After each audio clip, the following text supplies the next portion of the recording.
Semangat pagi anak-anak. Assalamualaikum warahmatullahi wabarakatuh. Ketemu lagi dengan Bu Prapti untuk mata pelajaran seni budaya. Saya harapkan kalian tetap semangat untuk mengikuti setiap mata pelajaran dari Bapak Ibu guru, agar kalian juga istilahnya meskipun di rumah tapi tetap mendapatkan ilmu. Saya harapkan kalian sehat semua ya, selalu sehat dan tetap semangat untuk mengikuti setiap pelajaran. Untuk kali ini kita masuk ke bab 10 seni rupa, yaitu tentang menerapkan ragam hias pada bahan kayu. Jadi selain ragam hias itu diterapkan pada bahan tekstil, kita juga bisa menerapkan ragam hias tersebut pada bahan kayu. Untuk peta kompetensi yang harus kita ketahui itu untuk penerapan ragam hias pada bahan kayu, itu adalah pengertian ragam hias pada bahan kayu. Apa itu ragam hias pada bahan kayu? Setelah itu kita harus mengetahui teknik melukis ragam hias di atas bahan kayu dan teknik menggambar ragam hias ukiran. Itu peta kompetensi. Untuk tujuan pembelajaran itu yang pertama, kita diharapkan kalian itu bisa mengidentifikasi keunikan beragam penerapan ragam hias pada bahan kayu.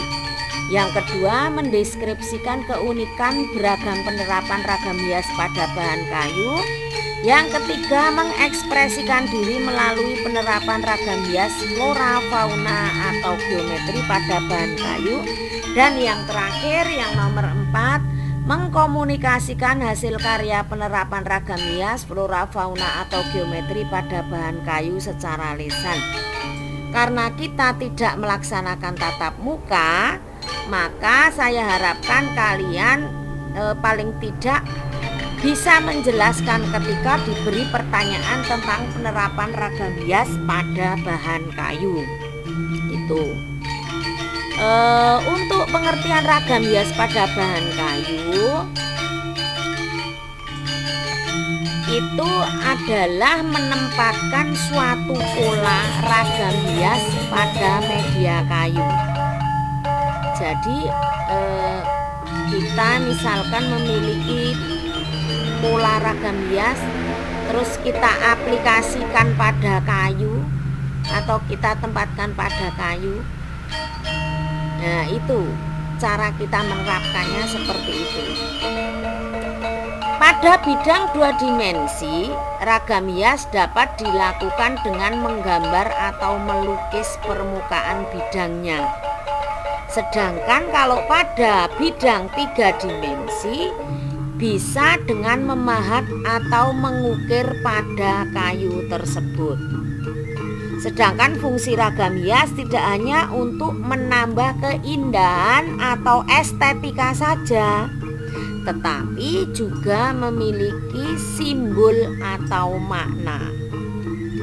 Kalau di daerah-daerah tertentu, misalkan Kalimantan, Sulawesi, Papua, dan sebagainya, Bali, itu mereka mempunyai bentuk ukiran itu digunakan sebagai pengungkapan simbol atau makna. Kadang juga digunakan untuk untuk mengungkapkan kepercayaan mereka terhadap Tuhan. Dan setiap daerah itu memiliki ciri khas yang berbeda-beda antara daerah yang satu dengan daerah yang lain. Karena kita memiliki macam-macam daerah ya, memiliki banyak sekali daerah-daerah yang mereka mempunyai ciri khas masing-masing. Sekarang amatilah gambar ragam hias pada kayu di bawah ini. Sekarang kalian coba mengamati beberapa contoh gambar ragam hias pada kayu. Ini yang pertama adalah ukiran ukiran yang diberi warna. Biasanya ini untuk hiasan dinding atau hiasan perabot yang lain. Yang kedua ini adalah bentuk ragam hias yang digunakan untuk bingkai pintu atau jendela dan juga yang digunakan untuk hiasan dinding. Yang ketiga ini adalah bentuk binatang bebek. Bentuk binatang bebek ini diberi sedikit pahatan untuk memperjelas bentuk dan diberi warna. Ini juga termasuk penerapan ragam hias pada bahan kayu. Yang ketiga ini ukiran yang bisa digunakan untuk hiasan, bisa untuk meja, bisa untuk kursi, bentuknya seperti ini untuk dinding, dinding pintu atau sekat ruangan juga bisa. Yang kelima ini adalah bentuk figuratif. Kalau dilihat dari gambarnya, ini digunakan untuk hiasan dinding dan ini berasal dari daerah tertentu. Yang kalau dilihat ini mempunyai ciri yang masing-masing ya. Ini berasal dari daerah yang berbeda. Yang terakhir, ukiran kayu. Ini ukiran Jepara yang biasanya digunakan untuk hiasan jendela atau pintu. Dan ukiran ini sangat rumit dan sangat bagus. Anak-anak yang punya hobi atau punya seneng atau punya kegemaran melukis, bisa mengembangkannya ke dalam seni ukir. Nanti bisa digunakan atau dimanfaatkan untuk mencari pemasukan. Kalau kalian punya hobi, silahkan ditelateni, didalami dan dimanfaatkan, di mana hobi tersebut bisa memberi pemasukan kepada kalian. Dan tidak usah malu dan tidak usah ragu-ragu. Setiap hobi yang ditekuni pasti akan membawa hasil. Semangat ya anak-anak. Untuk selanjutnya, setelah kalian mengamati gambar di atas, jawablah beberapa pertanyaan berikut. Yang pertama, di mana dapat kamu jumpai bentuk ragam hias pada bahan kayu? Kalian tentu sering melihat ragam hias pada bahan kayu di lingkungan sekitar kita, atau istilahnya di lingkungan di mana tempat kita tinggal. Itu biasanya terletak atau terdapat pada apa, pasti kalian tahu. Itu ragam hias. Terus yang kedua, jenis ragam hias apa saja yang terdapat pada bahan kayu? Setelah kalian melihat ragam hias pada bahan kayu, kalian bisa mengamati, oh itu ragam hias, itu gambarnya apa saja, gambar apa yang terdapat di dalamnya. Kalian bisa mengamati gambar-gambar ragam hias pada bahan kayu. Itu bisa kalian mencari di internet, bisa melihat pada lingkungan sekitar kalian, pada koran, pada buku dan sebagainya. Referensinya banyak sekali. Kalian bisa mendapatkannya di mana-mana, karena dalam kehidupan sehari-hari kita juga banyak menerapkannya. Selanjutnya adalah penerapan ragam hias pada bahan kayu.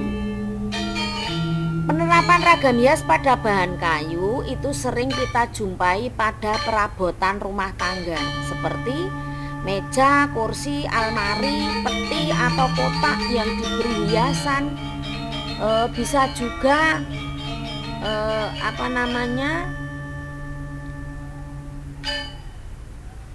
selain peti atau kotak, bisa juga hiasan-hiasan yang lain. Itu perabot rumah tangga. Selain perabot rumah tangga, ada juga bagian bangunan yang menggunakan ragam hias tersebut. Bagian bangunan yang dari bahan kayu itu biasanya tiang, pintu, jendela itu diberi hiasan ragam hias atau diberi ukiran. Itu bagian bangunan seperti itu. Kadang ventilasi udara itu berupa ukiran. Sekarang sudah berkembang hiasan pintu, hiasan jendela dan sebagainya. Itu ragam hias pada bahan kayu dalam kehidupan kita sehari-hari. Motif ragam hias yang sering digunakan adalah tumbuhan, binatang, geometri, dan figuratif. Untuk penerapannya dilakukan dengan teknik mengukir atau teknik menggambar atau melukis, atau bisa juga gabungan keduanya, mengukir dan menggambar. Itu selain diukir juga digambar, diberi warna. Itu seperti contohnya yang tadi. Selain digunakan sebagai hiasan, ada ragam hias pada benda-benda tersebut juga memiliki nilai simbolis terkait dengan kepercayaan atau agama. Itu. Jadi kadang mereka menuangkan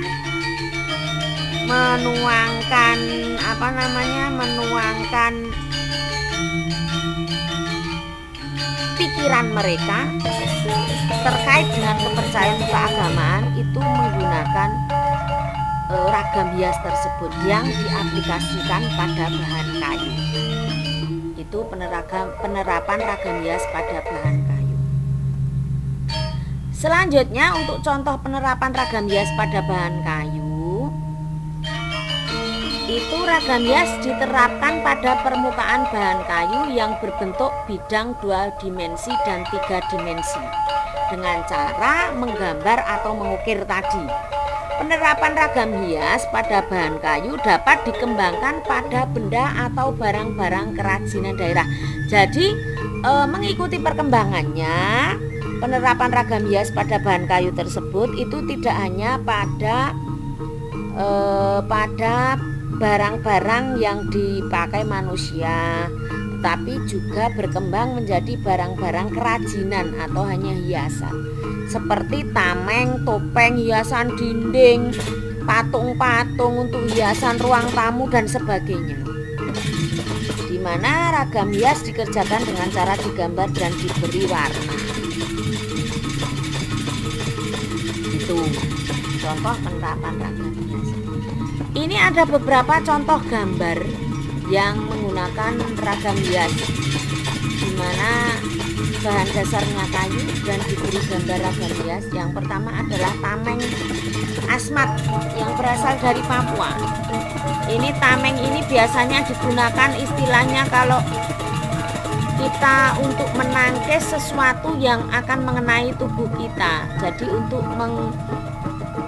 menghalau sesuatu yang akan mengenai tubuh kita itu menggunakan tameng ini. Ini banyak terdapat di Pulau Papua, Kalimantan juga ada untuk tameng. Yang kedua, topeng. Topeng ini biasanya hiasannya ini gambar. Jadi pahatannya hanya untuk menonjolkan bagian-bagian tertentu. Misalkan ini untuk menonjolkan bibir, hidung, mata, atau ini untuk membedakan antara bentuk wajah dan bentuk hiasannya. Terus ini digambar dan diberi warna. Jadi untuk pemberian hiasannya, ragam hiasnya itu dengan cara digambar dan diberi warna. Yang ketiga ini adalah pintu atau gebyok. Kalau zaman dulu biasanya ini terdapat pada dinding-dinding rumah joglo. Pada dinding rumah joglo ini terdapat gebyok seperti ini. Biasanya ini pintu dan jendela menjadi satu. Mereka memberikan hiasan ukiran seperti ini. Dan kalau kayunya bagus ini sangat mahal ya untuk gebyok seperti ini. Zaman sekarang yang membuat seperti ini sudah sangat jarang karena Untuk dinding rumah mereka memilih untuk yang simple-simple saja. Simple dari segi pembuatan dan simple dari segi biaya. Kalau gebyok seperti ini pembuatannya lama, biayanya juga besar. Kita lanjut untuk yang selanjutnya, itu meja yang menggunakan ukiran seperti ini. Ini termasuk pengaplikasian ragam hias pada bidang kayu. Terus ada juga kursi. Biasanya kursi ada juga yang ukirannya penuh, tapi ini hanya sedikit hiasan. Ini biasanya ada yang di sini dipenuhi ukiran, karena mungkin yang memiliki kursi seperti itu agar terlihat mewah dan elegan ya. Terus untuk selanjutnya, ini ukiran pada pintu, hiasan pintu bagian atas biasanya, bisa juga jendela. Kalau bentuknya kecil jendela, kalau besar pintu bagian atas. Dan kalau ukiran seperti ini harganya sangat mahal, bisa sampai belasan juta. Untuk anak-anak yang punya hobi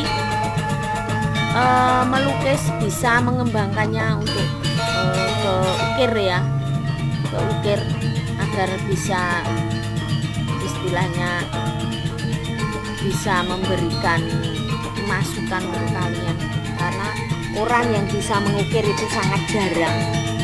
Mungkin bisa jadi peluang untuk kalian. Tetap semangat. Apa yang kita kerjakan dengan sungguh-sungguh, insya Allah tidak mengkhianati hasilnya. Untuk yang C adalah teknik penerapan ragam hias pada bahan kayu. Penerapan ragam hias pada bahan kayu dapat dilakukan dengan cara mengukir dan menggambar atau melukis, atau gabungan keduanya. Mengukir dalam hal ini adalah membentuk tonjolan dan cekungan berbentuk ragam hias tertentu pada permukaan kayu dengan menggunakan alat pahat. Jadi ketika kita mengukir, itu alat yang kita gunakan adalah alat khusus pahat kayu. Itu macam-macam bentuknya. Itu nanti ketika kita akan mengukir, ketika membentuk lengkung itu pahatnya seperti apa, sebesar berapa. Untuk membentuk lurus itu pahatnya seperti apa, sebesar berapa, itu ada aturannya. Istilahnya pahatnya ada tersendiri masing-masing, sesuai dengan gambar yang akan kita buat. Itu untuk mengukir. Nah, anak-anak, untuk lebih lengkapnya tentang mengukir kayu itu bagaimana, alatnya itu apa saja, kita pelajari minggu depan ya, melalui Google Meet. Minggu depan kita ada Google Meet. Jadi setiap 3 kali pembelajaran secara e-learning, selanjutnya 1 minggu itu pembelajaran Google Meet. Terus minggu berikutnya itu ulangan bersama. Jadi kita sekarang pembelajarannya terstruktur, tidak memberikan ulangan sendiri-sendiri. Kita ulangannya bersama. Anak-anak setiap 1 bulan sudah mendapat pembelajaran ulangan. Setiap sebulan sudah mendapat pembelajaran kita ulangan. Seperti itu. Silakan anak-anak minggu depan tetap mengikuti, semangat mengikuti Google Meet, karena itu nilai tambahan bagi kalian. Kalian hanya masuk mengikuti. Kalau tidak tahu ya tanya, tidak perlu banyak ngomong. Itu saja sudah sangat kami hargai. Jadi silakan kalian tetap mengikuti Google Meet. Bu Prapti memberi Google Meet itu tidak, istilahnya tidak usah terlalu panjang lebar dan terlalu lama. Untuk anak-anak kelas A sampai kelas F nanti dengan Bu Prapti, dan anak-anak untuk kelas GH nanti dengan Bu Sarni ya. Untuk pembelajaran Google Meet-nya, kalau Google Meet nanti kalian GH tetap ketemu sama Bu Sarni, dan A sampai F nanti ketemunya sama Bu Prapti. Oke anak-anak, itu saja untuk materi kali ini. Ketemu lagi minggu depan melalui Google Meet ya. Kita ketemu lagi. Tetap semangat. Pokoknya semangat demi masa depan. Tidak usah mengeluh, tidak usah banyak istilahnya, tidak usah banyak alasan. Silahkan kalian tetap mengikuti walaupun istilahnya sudah bosen atau sudah apa, sama kita sudah bosen pengennya juga ketemu kalian. Itu saja ya untuk materi dari Bu Prapti kali ini. Ada kurang lebihnya Bu Prapti mohon maaf. Semoga bermanfaat untuk kalian. Saya harapkan kalian tetap semangat untuk belajar demi masa depan. Jangan sampai kalian itu menyesal di kemudian hari. Terima kasih sudah mengikuti pembelajaran dari Bu Prapti. Semoga bermanfaat. Saya akhiri. Wabillahi taufiq wal hidayah. Wassalamualaikum warahmatullahi wabarakatuh.